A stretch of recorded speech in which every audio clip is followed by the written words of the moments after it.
जिवंत मन, उपकार फेडायला कर जिवंत मन, राजरत्न बन भीमाचा राजरत्न बन। जयंती नाचून नाही तर वाचून साजरी झाली पाहिजे, याच एका विचारावरती आज क्रांतिज्योती सावित्रीमाई अभ्यासिकेमध्ये सकाळी 6 ते संध्याकाळी 6:30 पर्यंत आम्ही 12 तास वाचन उपक्रम ठेवला होता आणि यामध्ये अभ्यासिकेतील बऱ्याच विद्यार्थ्यांनी फार उत्स्फूर्त असा सहभाग नोंदवला होता।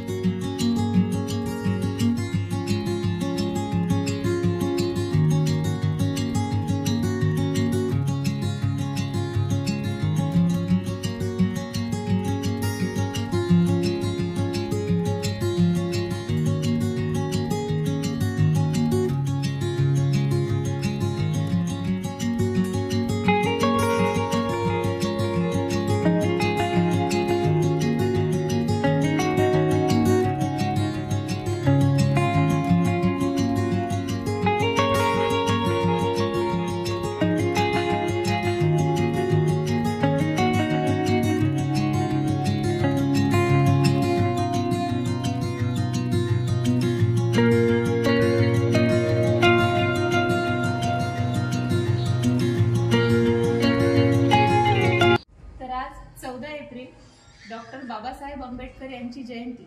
आज आपण आपल्या अभ्यासिकेमध्ये सकाळी 6 पासून ते संध्याकाळी 6:30 पर्यंत प्रोग्राम ठेवला होता वाचनाचा। तर यामध्ये जे जे विद्यार्थी सहभागी झाले त्या सर्वांचं पहिल्यांदा तर खूप खूप अभिनंदन। आणि त्यासोबत आज आपल्याला डॉक्टर बाबासाहेब यांची जयंती सुद्धा साजरी करायची आहे। तर सर्वप्रथम आपण प्रतिमेला हार घालून जयंती साजरी करू आणि त्यानंतर पुढील कार्यक्रम घेऊ। तर आपल्या अभ्यासिकेमध्ये आज जयश्रीताई भडांगे उपस्थित आहेत। त्या महाराष्ट्राच्या एक गायिका आहेत आणि त्या चळवळीच्या माध्यमातून फुले शाहू आंबेडकर यांचे विचार पसरवण्याचं कार्य करतात। तर मी त्यांना विनंती करेल की त्यांनी डॉक्टर बाबासाहेब आंबेडकर यांच्या प्रतिमेला हार अर्पण करावा।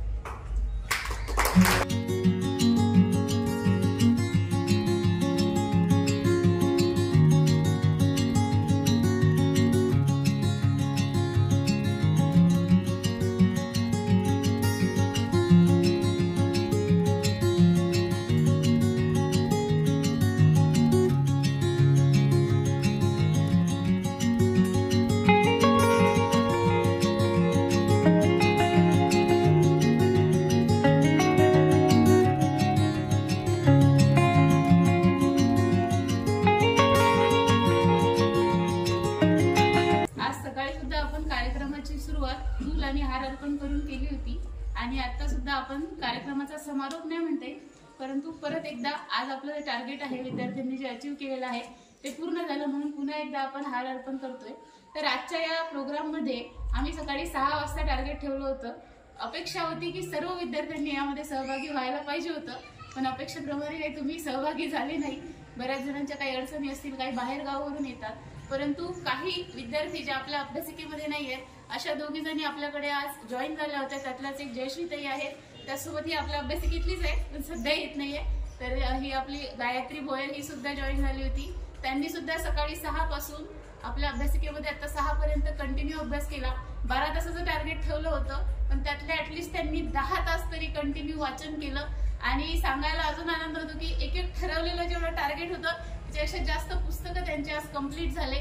त्याचं त्यांनाच त्यांचा कॉन्फिडन्स वाढून त्याचा आनंद त्यांनाच आता समजणार आहे आणि पुढे सुद्धा आपल्या अभ्यासातली जी काही कन्सिस्टन्सी आहे ते वाढवण्यामध्ये त्यांना त्याचा फायदा होणार आहे।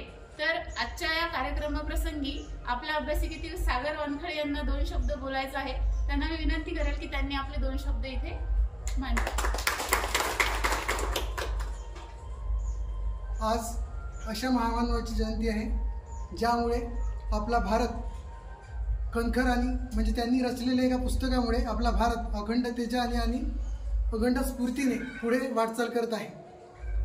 तर त्यांच्याबद्दल सांगायचं झालं तर सुरुवातीला त्यांचं कर्तृत्व 31 जानेवारी 1920ला जेव्हा मूकनायक या साप्ताहिकाच्या माध्यमातून त्यांनी अस्पृश्यांचे जे काही हे होते प्रश्न होते ते ब्रिटिश कायदेमंडळासमोर मांडण्याचा एक प्रयत्न केला। त्या माध्यमातून त्यांनी जे काही अस्पृश्यांचे प्रश्न आहेत ते ब्रिटिश कायदेमंडळासमोर मांडले आणि त्यासाठी विशेष म्हणजे मोलाची आर्थिक मदत आपल्या शाहू महाराजांद्वारे त्यांना सुद्धा करण्यात आली होती तेव्हा.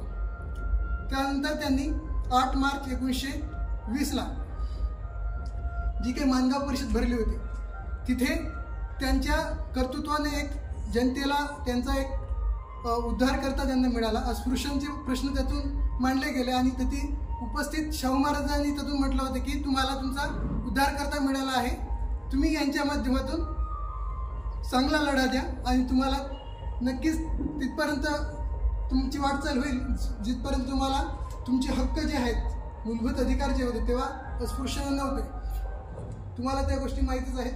तर तिथून त्यांची मुहूर्तमेढ निघाली आणि आत्तापर्यंत जे काही त्यांनी कार्य केलं ते आपल्याला सर्वांनाच पुस्तकाच्या माध्यमातून माहीतच आहे. आपण डेली त्यांच्याबद्दल वाचतोच. प्रत्येक परीक्षेमध्ये त्यांच्याबद्दल एक प्रश्न असतोच, कारण की त्यांचं कार्यच असं आहे की अशी परीक्षा कोणतीच नाही की त्या परीक्षेमध्ये बाबासाहेब आंबेडकरांवर एकही प्रश्न आला नाही आहे. मी जेव्हा लंडन विद्यापीठाची DSc पदवी प्राप्त करण्यासाठी एक प्रबंध लिहिला होता, प्रॉब्लेम ऑफ रुपी. तर याच्यावर आपल्याला प्रश्न हमखास यावेळेस विचारला जाईल, कारण की त्याला 100 वर्ष कंप्लीट होणार आहेत. तो जो काही प्रबंध होता तो 1947ला आपल्या भारत सरकारने दुसरे त्याचं नाव ठेवलं होतं एक मिनिट वाचून दाखवतो तुम्हाला मी. History on Indian currency. हे 1947ला आपल्या भारत सरकारने पुन्हा ते पुस्तक त्यांचं पब्लिश केलं होतं, जे काही प्रबंध होता प्रॉब्लेम ऑफ रुपी. यावर आपल्याला हमखास यावेळेस एखाद्या मेन्समध्ये किंवा प्रीमध्ये एक्झामला प्रश्न येईल. मग इथे 2 शब्द संपवितो. जय हिंद. तर या कार्यक्रमाची खरी जी काही प्रेरणा होती ती सीमाकडून मिळाली. जयंती नाचून नाही तर वाचून साजरी झाली पाहिजे आणि तिची इच्छा होती. हा प्रोग्राम हे प्लॅन करायच्या आधी तिने ठरवलंच होतं की उद्या आपल्याला दिवसभर वाचन करायचं आहे, पुस्तकही ठरवलं होतं कुठलं वाचायचं. तर तिच्याच प्रेरणेमुळे हा कार्यक्रम संपन्न झाला आणि आज ज्यांनी सकाळी 6 पासून वाचन केलं त्या सगळ्यांसाठी एक छोटीशी भेट मी आणलेली आहे. तर ती त्यांना आपण जयश्रीताईच्या हस्तेच देऊ.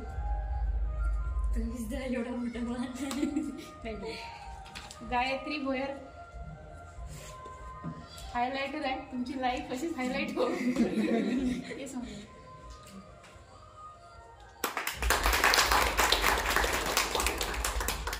आचल भड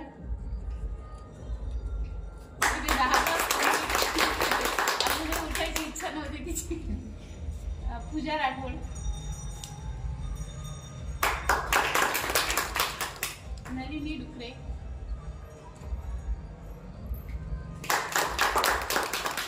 महेश चव्हाण,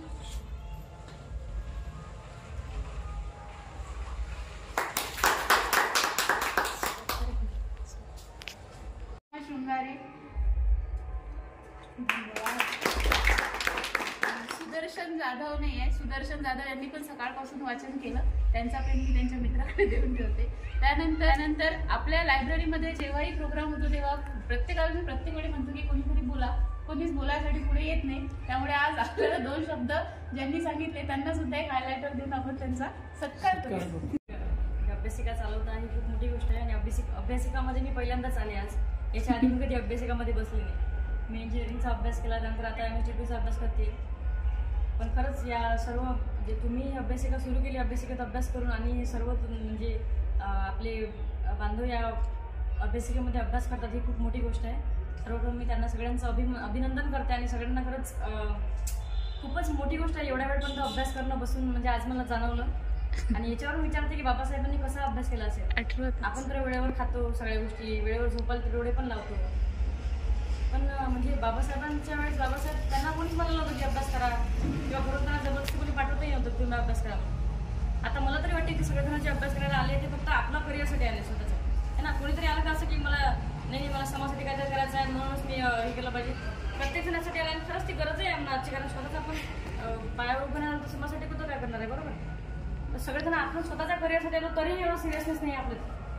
सिरियसनेस नाही असं नाही म्हणता येणार, पण म्हणजे आपण छोट्या मोठ्या गोष्टींना थोडंसं हे होतो ना, थोडंसं आपलं दुर्लक्ष होते. जेवणाच्या भूक लागली तरी थोडंफार काही फोन आला आपण बाहेर जातो. म्हणजे बाबासाहेबांना एवढा म्हणजे कठीण काळ होता की त्यांना जेवणाचंही माहीत नव्हतं पडत. लायब्ररी कोणी बंद करून गेलं तेही त्यांना माहीत नव्हतं पडत की लायब्ररी बंद करून गेलं, एवढं ते मग्न असायचे त्यांच्या अभ्यासात. तर आपण म्हणजे तुम्ही जे करताय ते खरंच खूप चांगली गोष्ट आहे. स्वतःच्या करिअरकडे लक्ष देत तुम्ही तुमच्या पायावर उभे व्हा आणि भविष्यात समाजासाठी काहीतरी करा, कारण बाबासाहेबांनी त्यांची 4 मुलं गमावली ते फक्त आपल्यासाठी. म्हणून त्याच आशयाचं मी एक गीत तुमच्याकडे सादर करते, जे आपल्याच जिल्ह्यातले, आपल्याच तालुक्यातले बाजूलाच गाव आहे गणेश्वर म्हणून. त्या गावचे एक राहुल कांबळे म्हणून खूप सुप्रसिद्ध कवी आहेत. ते चळवळीसाठी त्यांनी खूप काम केलं आणि आत्ताही ते चळवळीसाठी लिहितात. त्यांचंच मी गीत तुमच्याकडे सादर करते, की त्यांनी एक जबाबदारी लिहिली आपल्यासाठी, की समाजातल्या सगळ्यांसाठी, की आपण काय केलं पाहिजे.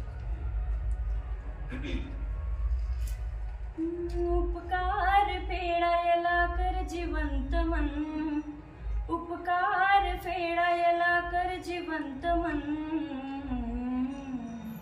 राजरत्न बन भीमाचा राजरत्न बन, राजरत्न बन भीमाचा राजरत्न बन, ना राहू कुणी कनिष्ठ वरिष्ठ, हेच वा भीमाचे होते उद्दिष्ट, केली बाबाने मग गुलामी नष्ट, त्याच साठी केले रमाईने कष्ट, आपल्या सुखासाठी तिने अर्पिले जीवन, आपल्या सुखासाठी तिने अर्पिले जीवन, अरे राजरत्न बन भीमाचा राजरत्न बन, राजरत्न बन भीमाचा राजरत्न बन, चटके जातीचे भीमाने सहिले, ठरले घटनाकार देशात पहिले, रिपाईच्या त्या वर्चस्वासाठी खंड 22 भीमाने लिहिले, त्या खंडामध्ये शोधाया विचाराचे धन, त्या खंडामध्ये शोधाया विचाराचे धन, राजरत्न बन भीमाचा राजरत्न बन, राजरत्न बन भीमाचा राजरत्न बन, वाच पुस्तकात कळवळ भीमाची, व्यक्त होईल हळहळ भीमाची, गाता गाता हे सांगावे राहुल, लुप्त झाली कशी चळवळ भीमाची, जागृत करायला इथे बहुजन, जागृत करायला इथे बहुजन, राजरत्न बन भीमाचा राजरत्न बन, राजरत्न बन भीमाचा राजरत्न बन, उपकार फेडायला कर जिवंत मन, उपकार फेडायला कर जिवंत मन, राजरत्न बन भीमाचा राजरत्न बन, राजरत्न बन भीमाचा राजरत्न बन. तुमचा अमूल्य वेळ मला दिला आणि खास करून रश्मी मॅडम तुम्ही एवढा मला म्हणजे मोठा मान दिला, त्याबद्दल मी तुमचे खरंच मनापासून आभार मानते. एवढी मोठी मुलगी नाही आहे, तुम्ही माझ्यापेक्षा सगळेच मोठे आहेत, तुमचा सर्वांचा अभ्यासही माझ्यापेक्षा जास्त आहे आणि तरी सुद्धा तुम्ही मला सर्वांनी ऐकून घेतलं, तुमचा वेळ दिला, त्याबद्दल मी मनापासून आभार मानते.